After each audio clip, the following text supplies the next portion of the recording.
Hello मेरे प्यारे बच्चों। तो कैसे आप सब लोग। जैसा कि क्लास 9 का कावेरी का इंग्लिश का फर्स्ट चैप्टर एक्सप्लेनेशन खत्म हो चुका है, ठीक है। और हम इस वीडियो में देखेंगे सॉल्यूशन।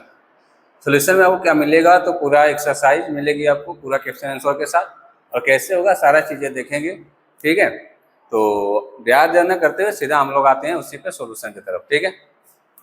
चलिए स्टार्ट करते हैं। ध्यान दीजिएगा, इधर क्वेश्चंस मिलाइएगा आप लोग। क्या है क्वेश्चन देखेंगे। आपका क्वेश्चन में क्या है कि do you think narrator expected to see her grandmother in tears when she return to the village, if see yes why, if no why not. इसका तो डू यू थिंक, क्या आप सोचते हैं जो ग्रैंड मदर की जो आशा थी उसके रुकने पे, इफ यस यदि हाँ तो क्यों, और नहीं तो क्यों, ठीक है। तो हम देखते हैं इसके आंसर क्या आ रहा है निकल के कि no the narrator did not expect to see her grand mother in tears. जो नरेटर थे वो एक्सपेक्ट नहीं थी अपने माँ के, दादी माँ के आंसुओं में, ठीक है, कि वो रो रही होंगी। She I never seen her cry, कि उनको अभी देखी नहीं थी, even in the difficult situation, ठीक है। आप लोग देख सकते हैं, ऐसे लिख सकते हैं। सेकेंड क्वेश्चन है how might the narrator help her grand mother to feel for her desire to learn to read and write. इसका क्या है, the narrator help her grand mother, ठीक है, by teaching her how to read and write starting with the Kannada alphabets and practicing with her daily, ठीक है। ये चीज़ें थी आपके। इसके बाद हम चेक यू अंडरस्टैंड, जो पेज नंबर 9-10 है बुक में, उस पर चलेंगे। और इसमें क्या देखिएगा ध्यान से, ठीक है।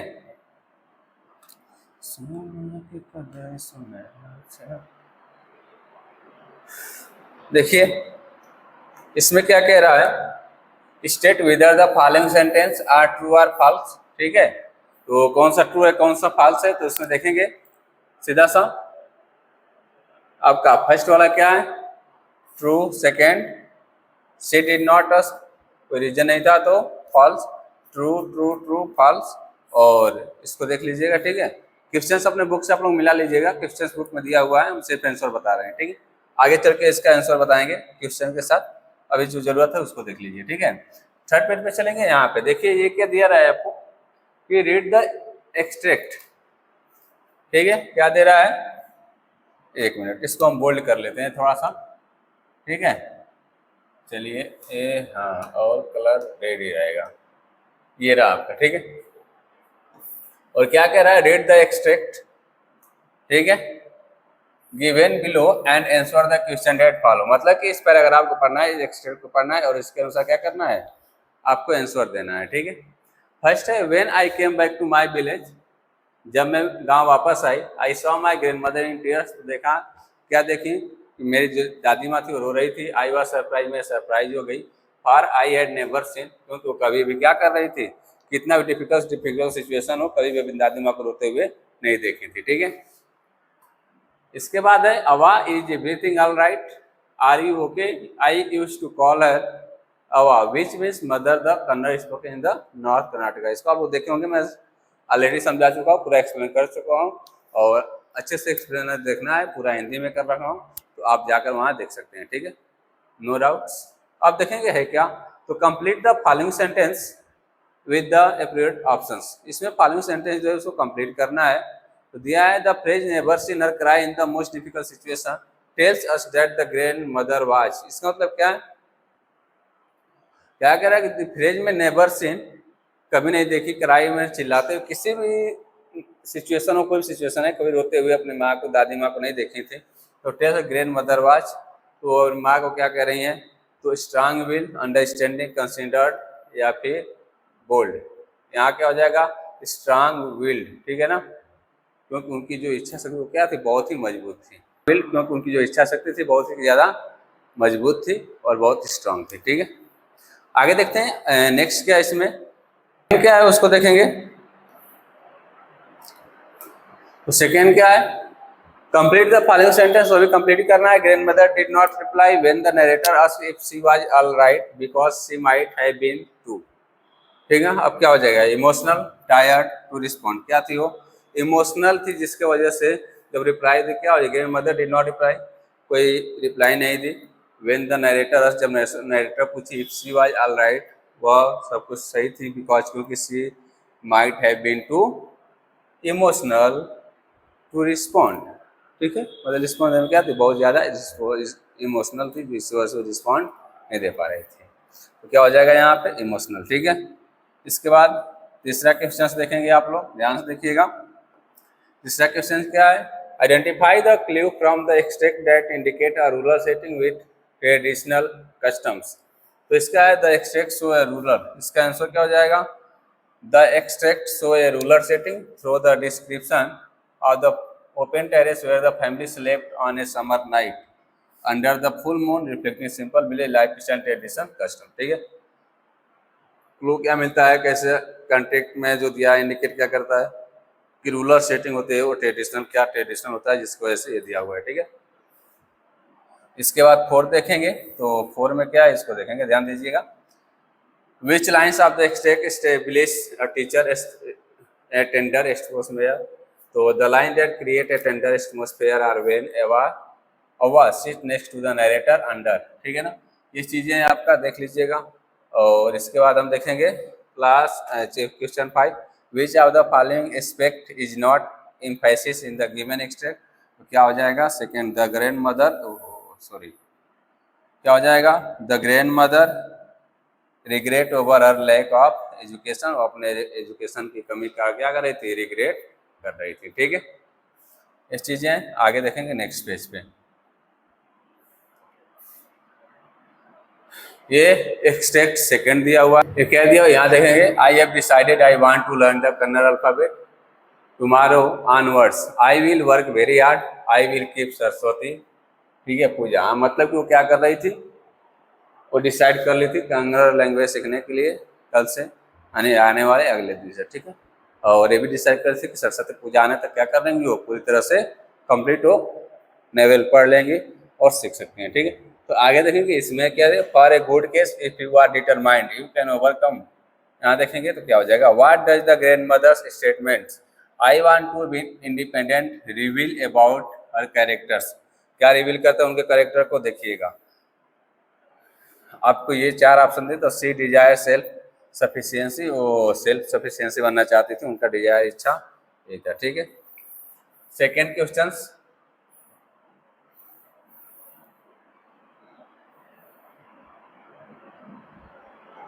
सेकेंड क्वेश्चन क्या है इसको देखेंगे, fill in the blanks with the appropriate the grandmother's determination so that learning has no age limit, gender bias, culture barriers। Answer क्या हो जाएगा, the grand mother determination so that learning, क्या determination दिख रहा था ग्रैंड मदर की, तो gender bias, culture बायस, age limit दिख रही थी। ठीक है, थर्ड है आपका, थर्ड देखिएगा ध्यान से, कि complete the following with the suitable reason. The narrator was her at her grandmother's decision to learn the alphabet at the age of 62 because।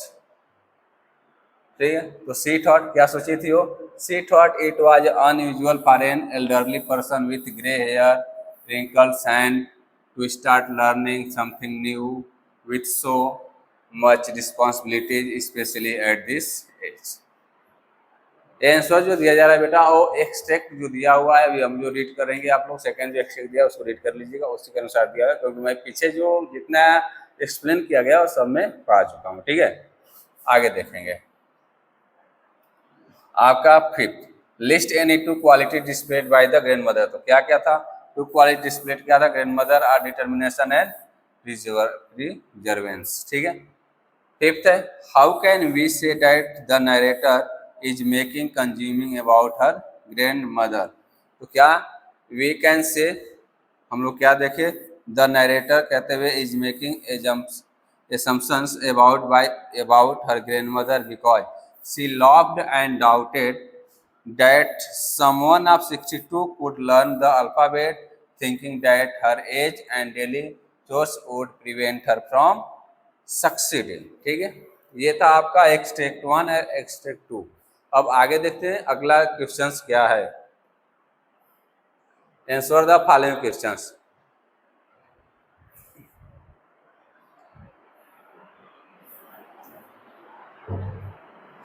Finally हम लोग आगे आंसर द फॉलोइंग क्वेश्चंस। तो फर्स्ट क्वेश्चन पढ़ेंगे, इसमें क्या दिया हुआ है। इसका क्वेश्चंस आप लोग अपने मन से भी दे सकते हैं। मैंने बार बार बोल रहा हूँ कि लिटरेचर में जरूरी नहीं कि जो मैं यहाँ क्वेश्चंस लिखवाऊंगा वही आप लोग आंसर लिखेंगे। आप अपने अनुसार भी क्या करें, अपने अकॉर्डिंग भी आप आंसर दे सकते हैं, बशर्ते क्या होना चाहिए, answer all answer is according two questions. ठीक है, आंसर आपका क्वेश्चन के अनुसार होना चाहिए। ठीक है, वो कोई भी वर्ड हो सकता है, जो नहीं कि मैं जो लिखवाया हूँ वही वर्ड हो। ठीक है, तो ध्यान दीजिएगा इसमें क्या है। फर्स्ट क्वेश्चन है आपका, why do you think the grand mother felt embrace to ask someone is to read her while the narrator was away. ठीक है, क्या फील कर रही थी, एम्ब्रेस क्यों महसूस कर रही थी, देखेंगे। The grand mother felt embrace क्यों महसूस कर रही थी, to ask someone is to read her while the narrator was away, जब नरेटर दूर चला गया था, बिकॉज क्योंकि she was shy and did not want to appear dependent on others. इसलिए एम्ब्रेस महसूस कर रही थी कि वो दूसरों पर डिपेंडेंट नहीं होना चाहती थी। Even though she could not read by herself, जबकि वो खुद पर नहीं पढ़ पाती थी। She trusted the narrator and felt comfortable only with her as she was her grand daughter. ठीक है, वो कंफर्टेबल किससे महसूस कर रही थी, नरेटर से ही कंफर्टेबल महसूस कर रही थी। ठीक है, उसी से सुनने में, और क्योंकि वो भी क्या थी, उनकी ग्रैंड डॉटर थी। ठीक है, सेकेंड क्वेश्चन से आपका, why does the narrator initially laugh at her grandmother's determination to learn at the age of 62? इसको देखेंगे ध्यान से। तो the narrator initially laughed at her grandmother's determination to learn at the 62 because क्यों, she could not imagine, वो imagine नहीं की थी कि that someone of her age, कि उनकी जो एज थी, with grey hair, wrinkles and household responsibility would start learning the alphabet। ठीक है, ये क्या था, जो दादी माँ का एज था, उनके एज का, जिनके बाल भी क्या ग्रे हो गए थे, हाथ क्या कर रहे थे, कांप रहे थे, और उनकी पूरा रिस्पॉन्सिबिलिटी थी हाउस की, यानी घर की। ठीक है ना, और वो लर्निंग करना चाहती है, यानी सीखना चाहती हैं कन्नड़ लैंग्वेज। ठीक है, it seemed unusual and surprising to हम, जो उनको क्या कर रहा था, सरप्राइज कर रहा था और अनयूजुअल फील करा रहा था। क्लियर है फर्स्ट सेकंड क्वेश्चंस। ठीक है, आप लोग स्क्रीनशॉट ले लीजिएगा, ऑलरेडी यहाँ पे। ठीक है, आगे चलते हैं। यहाँ आपको 3 क्वेश्चंस मिलेंगे, इस पेज पे 3 क्वेश्चंस मिलेगी, 3, 4 एंड 5। ठीक है, ध्यान दीजिएगा यहाँ पे। तो क्वेश्चन नंबर 3 है, what significance does the story of Kashi Yatri have in both the grand mother's life and story. ठीक है, क्या सिग्निफिकेंस था, इसको देखेंगे। तो द स्टोरी ऑफ काशी यात्री is significance because it inspired the grand mother. ठीक है, and reflected her on feeling. क्या कर रही थी, ग्रैंड मदर रही, अपने को उनसे जोड़ रही थी, किससे, जो काशी यात्री में थी। ठीक है, लाइक द ओल्ड लेडी के जैसे in the novel, she had desires, उनकी इच्छा थी, she could not fulfil and understood the values of selflessness. It also motivate her to become independent and learn to read for herself. ठीक है, question number 5, what does the grandmother's desire to learn the Kannada alphabet reflect about her? What does the grandmother's, दादी माँ जो इच्छा थी सीखने की, ठीक है ना, इसके बारे में ध्यान दीजिएगा। द ग्रैंडमदर डिजायर, उनकी इच्छा थी, to learn the Kannada alphabet, सीखने की, reflect her determination, love for knowledge and wish to be independent. ठीक है, दृढ़ निश्चय हो सके, लव फॉर नॉलेज, ज्ञान से उनको प्रेम था, and wish to be independent, और इंडिपेंडेंट होना चाहती थी। ठीक है, despite her age and past lack of education, she wanted to empower herself and gain self sufficiency. ठीक है, वो सेल्फ चाहती थी कि हर सेल्फ को खुद ही क्या करे, एम्पावर हो जाए, यानी सब कुछ सक्षम हो जाए, और सेल्फ एफिशिएंसी यानी इंडिपेंडेंट हो जाए, किसी को उनको डिपेंड ना होना पड़े। ठीक है,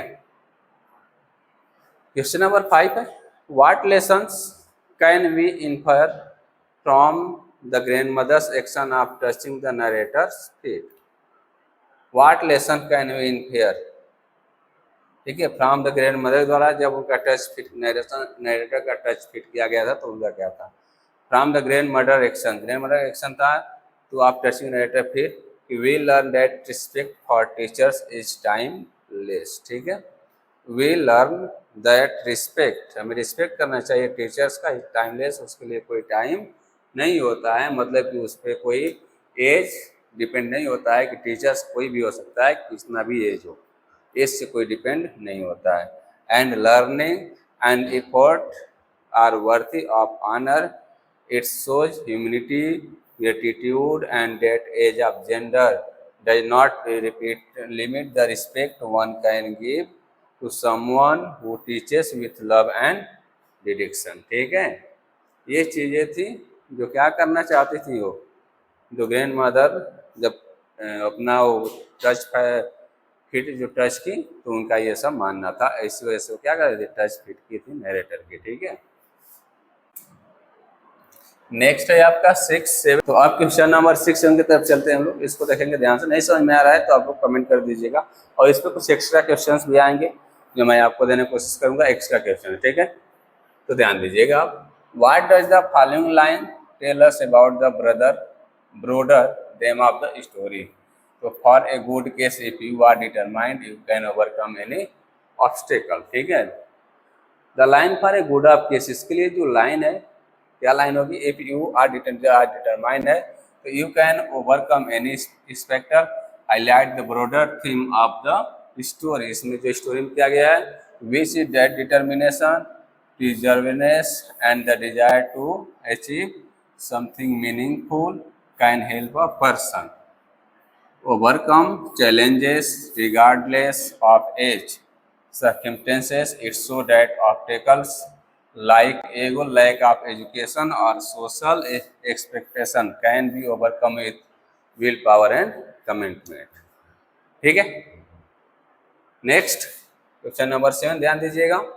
तो how effectively does the story highlight the value of education in supporting personal independence. ठीक है, तो इसके लिए ध्यान दीजिए क्या हो जाएगा, the story of effectively highlights the value of education के लिए क्या था, क्या हाईलाइट करना है, in supporting personal independence through the grand mother's journey, grand mother की जर्नी को, because she could not read, क्योंकि वो पढ़ नहीं पा रही थी, सी फील डिपेंडेंट, वह डिपेंडेंट फील कर रही थी, and helpless despite having wealth, और उनके पास धन बहुत ज़्यादा था। ठीक है ना, learning to read and write gave her confidence, self sufficiency and the ability to enjoy knowledge on her own, वो खुद से नॉलेज को एंजॉय करना चाहती थी। ठीक है, showing how education empowers individual and transforms their lifes. ठीक है, मतलब वो खुद पे डिपेंड होना चाहती थी, और आप लोगों की पढ़ते हो नहीं, चाहते हो कि क्या करें, पढ़ने से भागना है। ठीक है, चलिए दादी माँ से आप लोग सीखने की जरूरत है, उनसे सीखिए, ग्रैंड मदर से सीखिए। ठीक है, आगे चलते हैं। इसके बाद आपका है vocabulary structure in contents, page number 13 to 16, page number भी दे रखा हूँ, ध्यान दीजिएगा। ठीक है, यानी कि आपको पेज नंबर दे रखा हूँ, कोई दिक्कत नहीं होगी, वहाँ से आप क्वेश्चंस मिला सकते हैं, यहाँ से आंसर लिख सकते हैं। The expression hide and seek is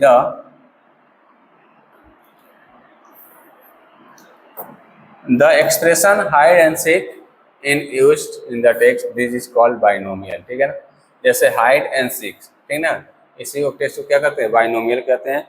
तो ध्यान दीजिएगा यहाँ पे, binomial expressions consist of two words, two word का होता है, usually linked by a conjunction, conjunction से लिंक होता है, लाइक एंड और, ये दोनों चीजें that are commonly use together in a fix order, और इन्हीं को फिक्स ऑर्डर में किया जाता है। ठीक है, match the binomial column A with their meaning, column B में और कॉलम ए में दिया है, उसका कॉलम बी में मीनिंग दिया हुआ है। ठीक है, तो ध्यान दीजिएगा, और उससे क्या करना है, बाइनोमियल सेंटेंस बनाना है, आप अपने मन से बना सकते हैं, मैं बना के दिखा दूंगा।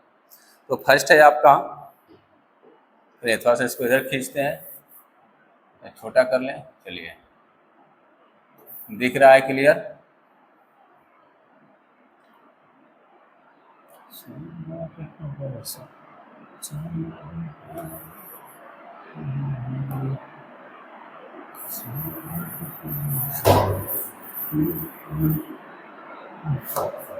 ध्यान दीजिएगा।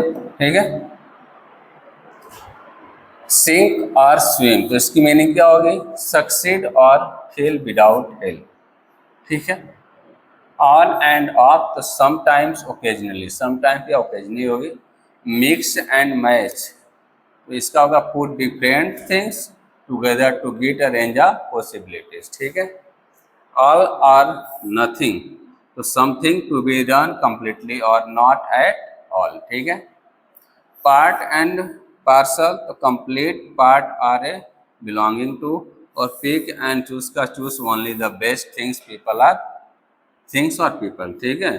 सूनर और लेटर का हो जाएगा at some time in the future.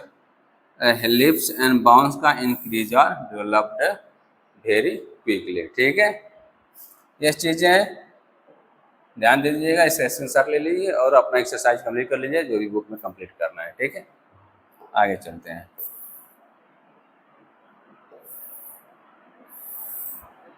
5 sentence आपको देखने को मिलेगा, 5 सेंटेंस यहाँ पे है, ठीक है।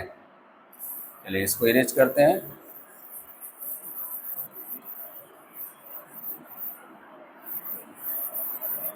ठीक है, तो 5 सेंटेंस यहाँ पे है, ध्यान दीजिएगा। When she started living alone it was a sink, ठीक है ना। क्या है? Started living alone it was a sink और स्विम, यही जो है क्या इसका बाइनोमियल है, ठीक है। He attends music classes on and off, ये आपका बाइनोमियल ऑन एंड ऑफ, ठीक है। ये क्या है आपका, एक मिनट, हाँ सही है। ये आपका क्या है? बाइनोमियल, ठीक है ना, यहाँ तक। ड्यू नहीं है, याद रखिएगा, ये ड्यू वाला नहीं है, सिर्फ ऑन एंड ऑफ है, ठीक है। इसके बाद इसमें देखेंगे तो you can mix and match, क्या इसमें बाइनोमियल? मिक्स, यहाँ से sorry,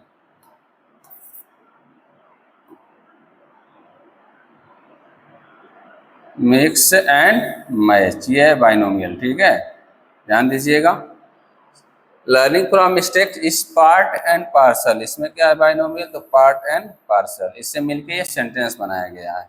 the child skill improved, help lifts and bounce, lifts and bounce, ठीक है ना। मतलब ऐसे बाइनोमियल से बनाया गया है। आप इसमें जितने बाइनोमियल दिख रहे हैं सभी बाइनोमियल से अपना सेंटेंस अपने मन से बना के प्रैक्टिस कर सकते हैं और कमेंट बॉक्स में इसको सेंड कर सकते हैं, ठीक है। सेंड करने से सेंड कीजिएगा अपने मन से प्रैक्टिस करके जितने बाइनोमियल्स है, ताकि और आपका बाइनोमियल्स तगड़ा हो जाए। और मैं एक बाइनोमियल्स का एक अलग से वीडियो बना दूंगा और अच्छी तरह से एक्सप्लेन करके, ठीक है। चलिए यहाँ तक क्लियर हो गया होगा सबको, आगे चलते हैं। का ध्यान दीजिएगा। Read the following words from the given, read the following words, ठीक है, from the text given in the box. These words are made by adding suitable on, in and in, ये 3 चीज से मिलके बना है और देखना है। To give an opposite or negative meaning to the words, now make words adding, ठीक है। देखेंगे इसका बॉक्स, ये आपका क्या होगा, ध्यान दीजिएगा। जो ये बुक में ये चीजें नहीं होगी, ठीक है, ये चीजें नहीं होगी, हमें इसी को बनाना है। और कैसे बनेगा इसको आप लोग ध्यान दीजिएगा, अच्छे से मज़ा आने वाला है, ठीक है। चलिए सॉरी, इरेज करते हैं इसको। सोना की कदर सोना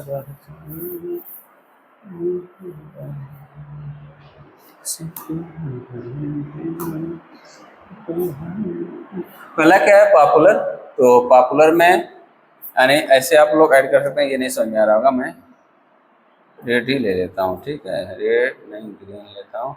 चलिए इसमें क्या है आपका अन प्लस पॉपुलर ऐड कर दिया है, ठीक है, अन प्लस पॉपुलर, तो क्या हो जाएगा अन पॉपुलर। पॉपुलर मीन्स फेमस होना, प्लस है ना अनपॉपुलर मीन्स। इसके बाद बिलीव का क्या होगा? दिस बिलीव, इम्पोर्टेंट का अनइम्पोर्टेंट, रिस्पेक्ट का डिसरिस्पेक्ट, करेक्ट का इनकरेक्ट, ठीक है, कॉन्टिन्यू का डिसकॉन्टिन्यू, अंडरस्टैंड का मिस, MIS यूज ऐड किया है, ठीक है ना। ऑर्डिनरी का एक्स्ट्रा ऑर्डिनरी ऐड कर दिया है, इंटरेस्टिंग का अन ऐड किया है, ठीक है ना, पॉसिबल का इन कर दिया है, ये चीजें हैं। इसके बाद आपका प्रीफिक्स क्या दे रहा है? Identify any 5 words with prefix from the story and make sentence using it. ठीक है, आपको करना क्या है, ध्यान दीजिएगा। कोई भी 5 आपको प्रीफिक्स स्टोरी से लेना है और उसके बाद उसको सेंटेंस बनाना है। आप अपने मन से भी 5 ले करके ऐसे ही और सेंटेंस बना सकते हैं। प्रीफिक्स का मतलब क्या होता है ये बताएंगे। सफिक्स प्रीफिक्स 2 होता है। प्रीफिक्स मीन्स पहले जो ऐड करके बनता है उसको प्रीफिक्स बोलते हैं। अभी जितना ये ऐड हुआ है सारा प्रीफिक्स है। ठीक है, जैसे मान लीजिए पॉसिबल है, ध्यान दीजिएगा, पॉसिबल, और पॉसिबल के पहले इम ऐड कर दिया। क्या कर दिया, इम। तो इम क्या है, इसका प्रीफिक्स है। ठीक है, और इसके बाद इसका क्या हो जाएगा, इम्पॉसिबल। ठीक है, प्रीफिक्स सफिक्स का भी एक अलग से वीडियो बना देंगे, उसको देख लीजिएगा। ठीक है, तो वैसे ही आपको बनाना है। आप अपने मन से भी स्टोरी से कोई भी प्रीफिक्स ऐसे उठा करके और उसका सेंटेंस बना सके और कमेंट बॉक्स में कमेंट कर दीजिएगा। ठीक है, पहला क्या इसमें, हैप्पी, हैप्पी का अनहैप्पी। तो she felt unhappy when she realize she could not complete the task, और सेंटेंस बना रखा है ये वाला इसमें। ठीक है ना। अनयूजुअल देखिए, अनफॉर्चुनेटली ऑलरेडी पहले ही बना दिया। इंडिपेंडेंट यहाँ बीच में दे रखा है, और इरेक्टिव का क्या, इरिस्पेक्टिव यहाँ दे रखा है। ठीक है, क्लियर है इतना आप लोगों को? ये सारी चीजें क्लियर होगी इतनी एक्सरसाइज, इसको देख लीजिए जल्दी से। ठीक है, एक्सरसाइज पार्ट 1। ठीक है, क्योंकि अगर पूरा एक्सरसाइज कराएंगे एक वीडियो में तो बहुत लंबी वीडियो हो जाएगी। पार्ट 2 जो है सोल्यूशन, ये नेक्स्ट वीडियो में आपको मिलेगा। जितना राइटिंग स्किल है, क्रिटिकल थिंकिंग, सारी चीज़ें आपको मिलेगी। ठीक है, और कॉम्पिटेंसी जो भी एग्जाम बेस होगा, सारी चीज़ें आपको नेक्स्ट वीडियो में मिलेगी। साथ साथ आप लोगों को कुछ ऐसे एक्स्ट्रा क्वेश्चंस मिलेंगे इसके आने वाले पार्ट 3 में। ठीक है, तो मतलब कि इसमें हम आपके साथ साथ सिर्फ क्वेश्चन आंसर नहीं कराएंगे, एक्स्ट्रा क्वेश्चन कराएंगे, और साथ ही साथ जुड़े रहिएगा। अभी तो ये बुक करा रहे हैं, और मन से भी क्वेश्चंस करा के उसके आंसर कैसे लिखा जाएगा उसको हम आपको बताएंगे, जिसके लिए आप खुद से जितने क्वेश्चन है सारा का सारा आंसर खुद से भी लिख सकते हैं। और लिटरेचर का मतलब ये नहीं होता है कि रट्टा मार के लिखना है, खुद से भी अपने आइडिया से भी क्वेश्चन के आंसर लिखा जा सकता है, और जो करेक्ट होगा सही होगा, कोई गलत नहीं कर सकता, बशर्ते कि होगा आपके क्वेश्चन के अकॉर्डिंग सारे आंसर हो। ठीक है, यदि क्वेश्चन के अकॉर्डिंग आप आंसर लिखते हैं तो उसमें कोई गलतियां नहीं होगी, सही होगा। ठीक है, आई बात समझ में? क्योंकि आने वाले जो भी एग्जाम हम कीवर्ड्स देखते हैं। ठीक है, तो ऐसे आप लोग ध्यान दीजिएगा। लिखने का तरीका खुद सोचिए, अपने मन से लिखेंगे तो एग्जामिनर पे उसका इफेक्ट अलग होगा, और रटा रटा लिखेंगे तो उसका इफेक्ट अलग पड़ता है। अपने मन से लिखेंगे तो एक आध दो मिस्टेक भी रहेगा तो उस पर एग्जामिनर ध्यान नहीं देगा, और रट्टा मार के लिखेंगे तो सारे एग्जामिनर पकड़ लेते हैं कि रट्टा मार के लिखा गया। ठीक है, तो कोशिश कीजिए कि लिटरेचर जैसे सीखिए। ठीक है, और सीख के रट्टा मारने क्वेश्चन में उसको सीखना है, और सीख करके खूब अच्छा मार्क्स करना है ताकि मजा आए। ठीक है, आज के लिए बस इतना ही। आई होप वीडियो आप लोग समझ में आई होगी। ठीक है ना, अगर अच्छा लगा होगा तो एक लाइक कर दीजिएगा। आपके लाइक और सब्सक्राइब से मोटिवेशन मिलता है। ठीक है, और ज़्यादा से ज़्यादा सके अपने जितने चाहने वाले बच्चे हैं, जितने आपके साथ पढ़ने वाले बच्चे हैं, सबके साथ शेयर कीजिए। ठीक है, फिर मिलते हैं अगली वीडियो में।